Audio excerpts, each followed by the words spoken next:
Bom, pessoal, vamos dar continuidade ao nosso vídeo. Vamos continuar falando aqui de Exu entidade. Bom, eu gostaria de compartilhar com vocês a minha experiência com o Senhor das Sete Capas, o Exu das Sete Capas. Tá? Como foi minha experiência com esse Exu, a minha conexão, minha sintonia e quem é esse Exu para mim e como eu o conheço. Tá bom? O meu sincero agradecimento ao Senhor das Sete Capas. Laroê Exu é Mojubá. Salve suas forças. Saúde o Exu. Tá? Salve a sua banda. Bem, o Senhor das Sete Capas, o Exu das Sete Capas, é minha entidade, ou é a entidade que eu trabalho? Porque muitos dizem, não é minha entidade, a entidade não é sua, a entidade que você trabalha, né? Que é um amigo, um colega, ele é tudo. Ele que tem me orientado, me conduzido, dado sustentação aos trabalhos espirituais, né? Cuida da minha entrada e da minha saída e tem me conduzido no caminho que eu devo andar. Me orientado muito, né? Dado sustentação.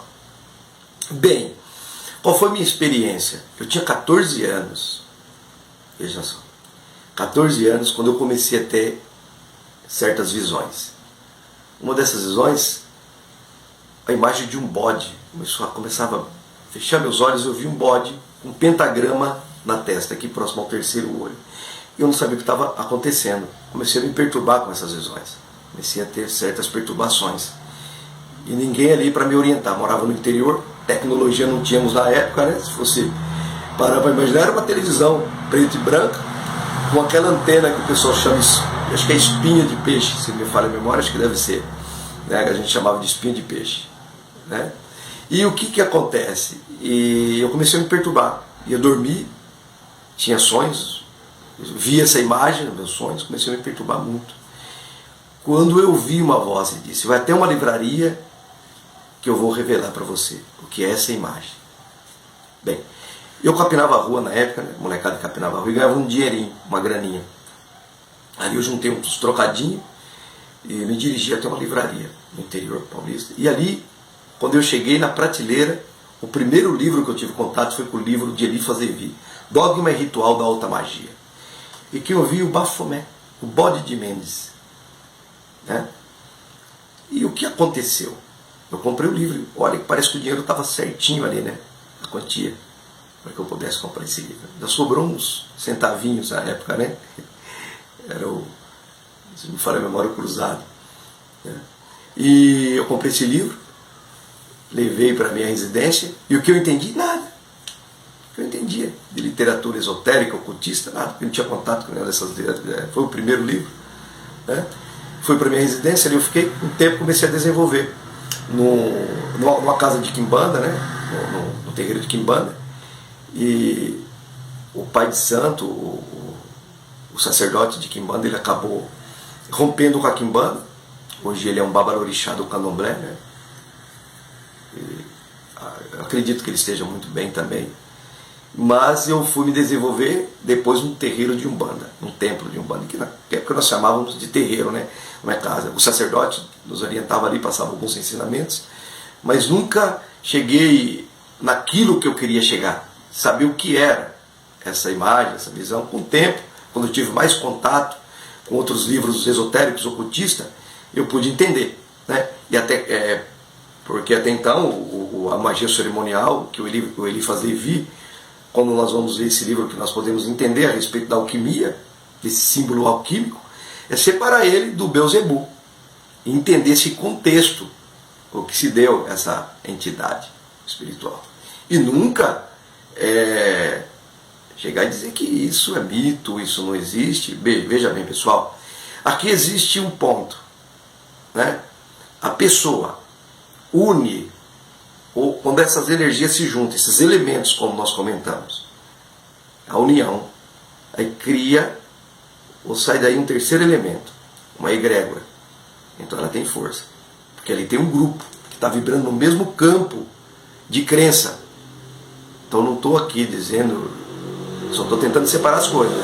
O bode de Mendes, até nós sabemos que o Beuzebu ali é o maioral, em determinados ou certas vertentes de Quimbanda, mais precisamente a Quimbanda luciferiana. Mas até a gente chegar nesse né?